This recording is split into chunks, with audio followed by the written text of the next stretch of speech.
Hi friends, இன்றைக்கி மே 31 வெள்ளிக்கிழமை பாக்யலட்சுமி சீரியலில் என்ன நடக்க போகுது அப்படின்றத பற்றி பார்த்துடலாம். இப்போ பார்த்தீங்கன்னா கோபி வீட்டுக்கு வந்துடுறாரு. வீட்டுக்கு வந்தது இங்கே பிரச்சனையாயிடுது. மறுபடியும் ஈஸ்வரியும் கமலாவும் சண்டை போட ஆரம்பிச்சிடுறாங்க. ஃபஸ்ட்டு ஈஸ்வரி அமைதியாக தான் இருக்காங்க. இந்த தடவையும் கமலா தான் பிரச்சனையை ஸ்டார்ட் பண்ணுறாங்க. பாவம் சின்ன பிள்ளை ஸ்கூலுக்கு போயிட்டு வருது அப்படின்ற மாதிரிலாம் நக்கலாக பேசுகிறாங்க.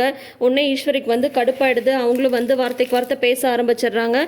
உடனே ஒரு கட்டத்தில் பார்த்தீங்கன்னா கோபி ஈஸ்வரியை திட்ட ஆரம்பிச்சிடுறாரு. ஏம்மா, உங்களால தான் இவ்வளோ பிரச்சனை, பார்த்தீங்கல்ல கிச்சனில் எவ்வளோ பிரச்சனை இருக்குன்னு சொல்லிட்டு நீங்களும் பேசாமலே இருக்க மாட்டேன்றீங்க, ஏதாவது சொல்லிட்டே இருக்கீங்க. சரின்னு சொல்லிட்டு உங்களை அங்கே கிச்சனுக்கு கூட்டிகிட்டு போனால் அங்கேயும் இருக்க முடியலன்னு சொல்லிட்டு பிரச்சனை பண்ணுறீங்க. உங்களுக்கே தெரியும், ஏற்கனவே 25 வருஷமாக நான் பண்ணிட்டு இருந்த பிஸ்னஸ் லாஸ் ஆகி இப்போ எவ்வளோ கஷ்டப்பட்டு இந்த க்ளவுட் கிச்சன் நடத்திட்டு இருக்கேன்னு சொல்லிட்டு இதில் நான் ஜெயிக்க வேண்டாமா? இதே மாதிரி நீங்கள் பிரச்சனை கொடுத்துட்டே இருந்தால் நான் எப்படி என்னோட பிஸ்னஸில் கான்சென்ட்ரேட் பண்ண முடியும் அப்படின்ற மாதிரி கோபி ஈஸ்வரியை கொஞ்சம் திட்டிடுறாரு. கொஞ்சம் ஹார்ஷாகவே திட்டிடுறாரு. உன்னை ஈஸ்வரிக்கு ரொம்ப அப்படியே கஷ்டமாக போயிடுது. எனக்கு தேவைதான்ப்பா, எனக்கு இது தேவைதான். அப்போ யாரும் எந்த தப்பும் பண்ணல, நான் தான் எல்லா தப்பும் பண்ணுறேன். நான் தான் உனக்கு உன்னை தொந்தரவு பண்ணுற மாதிரி இருக்குது. அப்படி தானே? நீ வான்னு கூப்பிட்டதுனால தானே நான் இங்கே வந்தேன். எனக்கும் உன் கூட இருக்கணும் அப்படின்ற மாதிரி இருக்குன்னு சொல்லிட்டு தான் நான் வந்தேன். ஆனால் வந்ததுக்கு இதெல்லாம் எனக்கு ரொம்ப தேவைதான்ப்பா. வேணாம்ப்பா, என்னால் உனக்கு எந்த பிரச்சனையும் வேண்டாம். அந்த வீட்டில் எல்லாருமே சொன்னாங்க கோபியை நம்பி போகாதன்னு சொல்லிட்டு. தப்பு என்னோடது தான். நான் தான் என் பையன் சொல்லிட்டு வந்ததுக்கு எனக்கு நல்ல பரிசு கிடச்சிடுச்சு. நான் இப்பயே இங்கேருந்து போகிறேன் அப்படின்னு சொல்லிட்டு உள்ளேருந்து போய் பெட்டியை தூக்கிட்டு வராங்க. ஆனால் ஒன்று, நான் மறுபடியும் அந்த வீட்டுக்கு போவேன்னு மட்டும் நினைக்காத. இப்போ நான் அங்கே போனால் உங்கள் அப்பாவே என்னை பார்த்து சிரிப்பார். நான் ஏதாவது ஒரு முதியோர் இல்லத்துக்கு போகிறேன் அப்படின்னு சொல்லிட்டு சொல்கிறாங்க.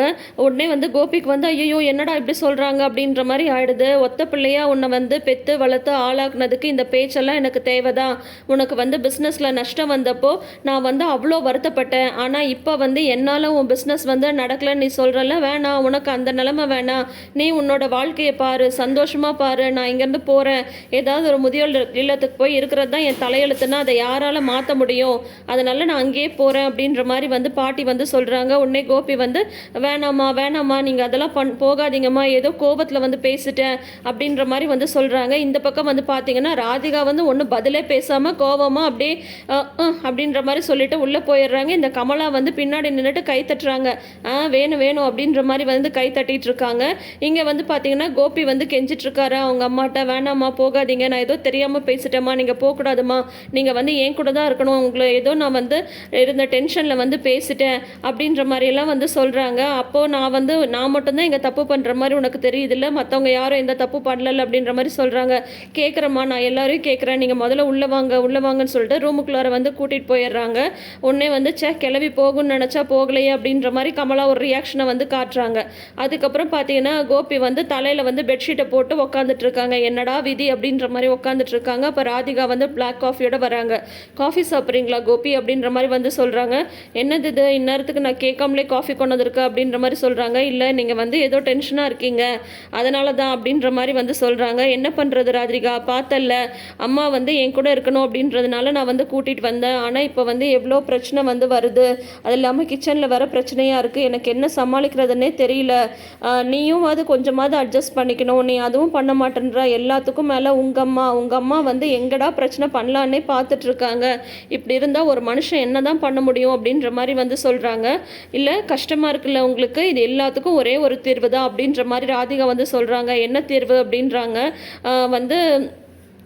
உங்களுக்கே தெரியுதுல்ல, உங்கள் அம்மா தான் பிரச்சனை பண்ணுறாங்கன்னு சொல்லிட்டு அப்படின்ற மாதிரி சொல்கிறாங்க.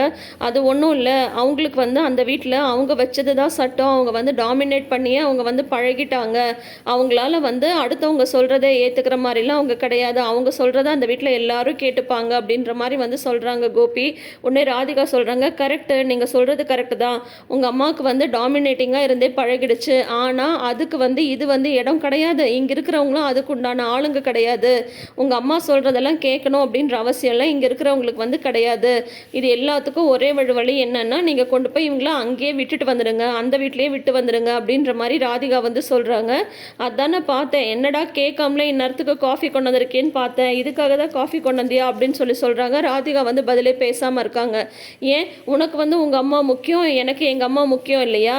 உங்கள் அம்மா ஏதாவது ஒன்று பேசிட்டே இருக்காங்க, அவங்க தான் கொஞ்சம் பேசாமல் இருந்தால் என்ன? இப்போது வயசானவங்க, எங்கள் அம்மா என் கூட இருக்கணுன்றதுக்காக பார்க்கறதுக்காக வந்திருக்காங்க. இனிமே எங்கள் அம்மாவை எப்படி பார்த்துக்கணும்னு எனக்கு தெரியும். அதுக்காக அவங்க வந்து இருக்கக்கூடாதுன்னு சொல்கிற உரிமைலாம் உனக்கு இல்லை அப்படின்ற மாதிரி வந்து கோபி வந்து பேசிடுறாங்க. மறுபடியும் ராதிகா வந்து கோச்சிட்டு போயிடுறாங்க. ஈஸ்வரி வந்து வருத்தப்பட்டுட்டே படுத்துட்டு இருக்காங்க. அடுத்த நாள் காலையில் வந்து பார்த்தீங்கன்னா பாக்யா வந்து சாமி கும்பிட்டுட்டு இருக்காங்க. எல்லாரும் வேண்டாம் வேண்டான்னு சொல்லியும் வந்து பழனிசாமி சார் கொடுத்த ஒரே நம்பிக்கையில் வந்து இந்த ஆர்டரை வந்து நான் எடுத்திருக்கேன். என் கூட வேலை பார்க்குற லேடிஸ் எல்லாருமே ரொம்ப பயப்படுறாங்க. எந்த பிரச்சனையும் இல்லாமல் இந்த ஆர்டரை வந்து முடிக்கிறதுக்கு நீ தான் ஹெல்ப் பண்ணணும் அப்படின்ற மாதிரி சாமி கும்பிட்டுட்டு திரும்பி பார்த்தா டக்குன்னு எழில் வந்து நின்றுட்டுருக்காரு.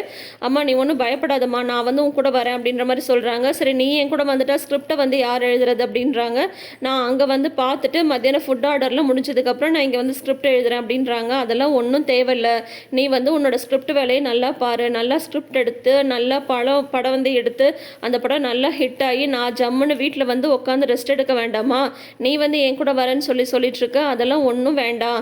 நீ வந்து உன்னோட ஸ்கிரிப்ட் வேலையை மட்டும் பாரு அப்படின்ற மாதிரி சொல்லிடுறாங்க. தாத்தா வரவான்னு கேட்குறாரு. இல்லை மாமா அது வேண்டாம், நேற்றெல்லாம் உங்களுக்கு உடம்பு சரியில்லாமல் இருந்ததில்ல, நான் பார்த்துக்கிறேன் எதுனாலும் அப்படின்ற மாதிரி வந்து சொல்கிறாங்க.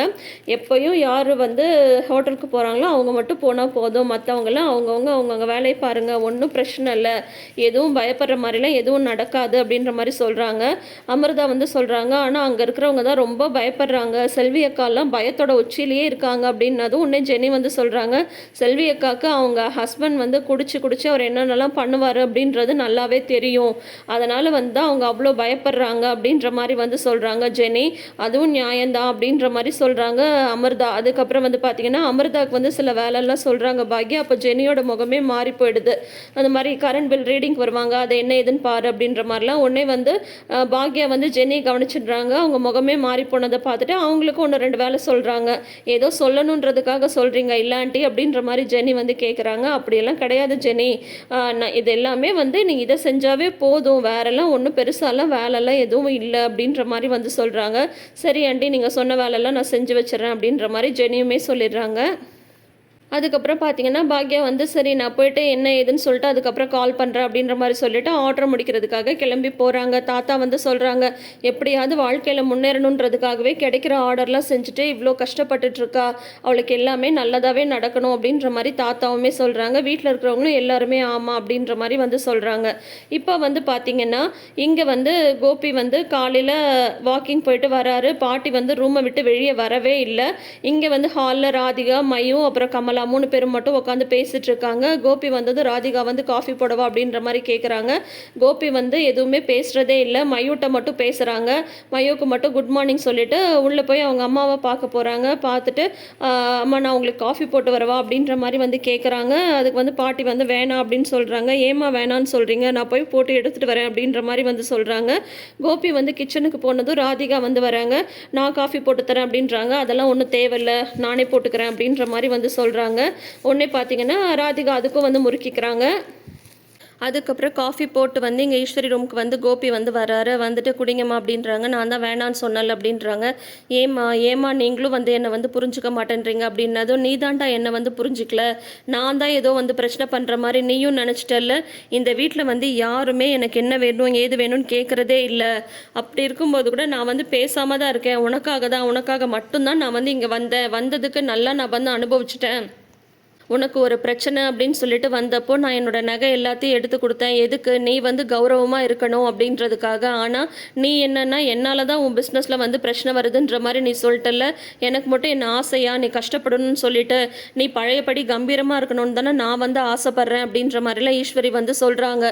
உடனே வந்து பார்த்தீங்கன்னா கோபி வந்து சொல்கிறாங்க, சாரிம்மா நேற்று நான் அப்படி வந்து பேசியிருக்கக்கூடாது, நான் வந்து ஏதோ டென்ஷனில் கோவத்தில் நான் வந்து அந்த மாதிரி உங்ககிட்ட வந்து பேசிட்டேன், தப்பு தான், இனிமேல் அதெல்லாம் எதுவுமே நடக்காது, நான் வந்து உங்களை பார்த்துக்கிறேன், உங்களுக்கு தேவையானது எல்லாமே நானே வந்து செய்கிறேன், நீங்கள் வந்து எதுவுமே மனசு வருத்தப்படாதீங்க ப்ளீஸ்மா, எனக்காக நீங்கள் வந்து நார்மலாக இருங்க அப்படின்ற மாதிரி வந்து சாரி சொல்லிவிட்டு அதுக்கப்புறம் வந்து டிஃபன் நான் ரெடி பண்ணி எடுத்துகிட்டு வரேன் அப்படின்ற மாதிரி சொல்லிவிட்டு கோபியே இப்போ வந்து டிஃபன் ரெடி பண்ணுறதுக்காக வந்து போகிறாரு.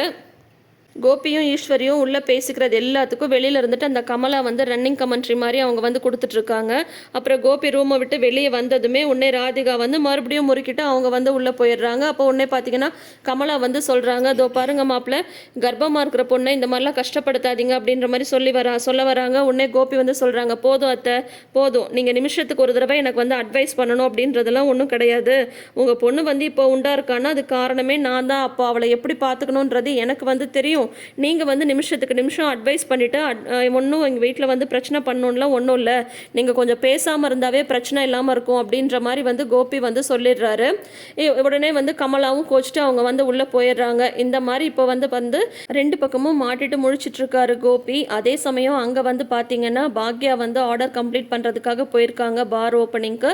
என்ன நடக்க போகுதுன்றதை நாளைக்கு எபிசோடை பார்த்து தெரிஞ்சுக்கலாம். அதுக்கு முன்னாடி நீங்கள் இன்னும் நம்ம சேனலை சப்ஸ்கிரைப் பண்ணாமல் வீடியோஸ் பார்க்குறீங்கன்ற மாதிரி தான் இப்பயே சப்ஸ்கிரைப் பண்ணிக்கோங்க. நோட்டிஃபிகேஷன் பெல் ஐக்கானில் ஆல் சிம்பிள் கிளிக் பண்ணிக்கோங்க. தேங்க்யூ.